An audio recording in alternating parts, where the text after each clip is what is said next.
Fascism or Freedom, Part 3. Why does tension exist between teacher and student?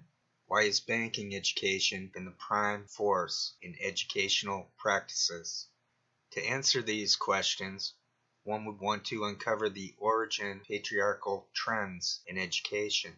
These are found in the family, for the family as an agent of society is the root of all history. Alice Miller's conception of poisonous pedagogy helps us to expand on Freire's excursus on education to a general theory of pedagogy. If one is to speak of a teacher-student dichotomy, one must first speak of the parent-child relationship of inequality. According to Miller in Thou Shalt Not Be Aware, poisonous pedagogy refers to that tradition of child rearing which attempts to suppress all vitality, creativity, and feeling in the child, and maintain the autocratic, godlike position of the parents at all costs. Footnote. Simply put, Miller is saying that the needs of the parents replace the needs of the child. In ideal relationships, however, no one should be idealized, nor should anybody's needs take precedent over any other person's needs.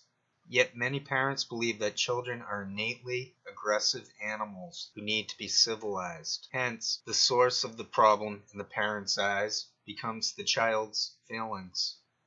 When a parent perceives such honest emotions as anger, jealousy, envy, and powerlessness as being subversive, the parent tries to get the child to rid himself of the emotion. Since mommy and daddy are always right according to poisonous pedagogy, the child inevitably develops a core of self-hatred and self-doubt. The creative drive is inverted, as the child is directed to be silent and watch television like a good kid. Miller, in agreement with Freud on the valid influence that the past has on our present consciousness, nonetheless breaks with him on his theory of aggression. While Freudians would argue that children are born with innate aggressive drives that need to be repressed for the good of society, Miller retorts that aggression is a product of repression motivated by fear.